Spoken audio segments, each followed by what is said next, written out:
जय श्री कृष्ण साथियों, आइए सुनते हैं अर्जुन की 2 बार मृत्यु कैसे हुई थी।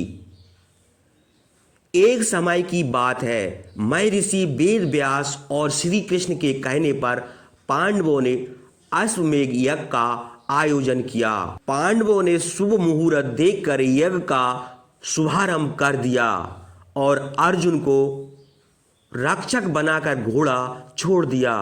यह घोड़ा घूमते घूमते मणिपुर जा पहुंचा। मणिपुर नरेश बब्रुवाहन ने जब सुना कि मेरे पिता आए हैं, तब वह अपनी सेना के साथ बहुत साधन लेकर बड़े विनय के साथ उनके दर्शन के लिए नगर सीमा पर पहुंचा।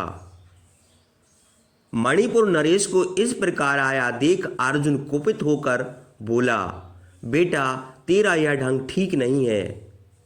जान पड़ता है तू क्षत्रिय धर्म से बहिष्कृत हो गया।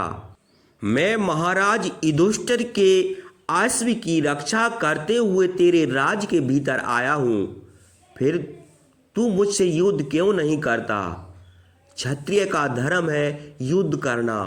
उस समय अर्जुन की पत्नी नाग कन्या उल्पी भी उनके वार्तालाप को सुन रही थी।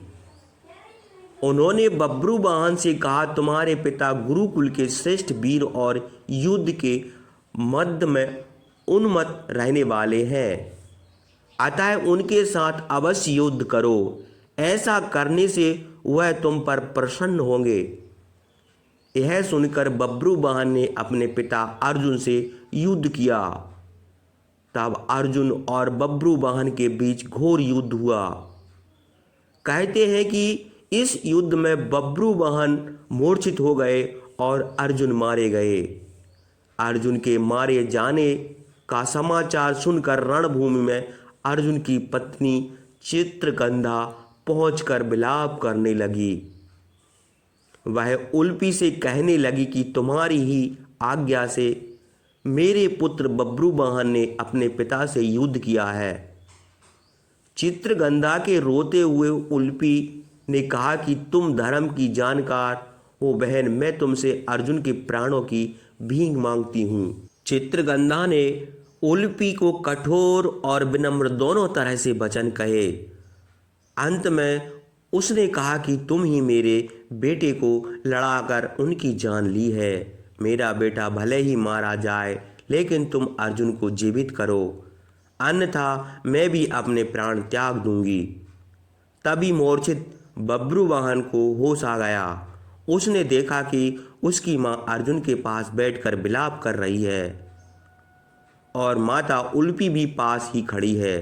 बब्रुवाहन अपने पिता अर्जुन के समक्ष बैठकर विलाप करने लगा और प्रण लिया कि अब मैं भी इसी रणभूमि पर आमरण अनशन कर अपनी देह त्याग दूंगा।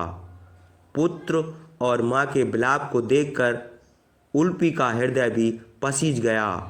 उसने संजीवन मणि का स्मरण किया। नागों का जीवन की आधारभूत मणि उसके स्मरण करते ही वहां आ गई। तब उन्होंने उस मणि के स्पर्श से अर्जुन को जीवित कर दिया। कथा के अनुसार अर्जुन द्वारा यदुवंशियों के नाश की बात सुनकर युधिष्ठिर को बहुत दुख हुआ।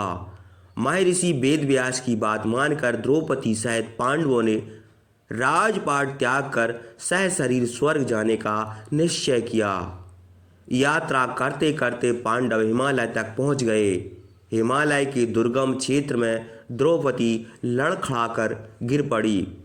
इसके बाद नकुल, सहदेव, अर्जुन और अंत में भीम भी गिरकर मृत्यु को प्राप्त हो गए और अंत में युधिष्ठिर और उनका कुत्ता भी सहशरीर स्वर्ग पहुंच गए।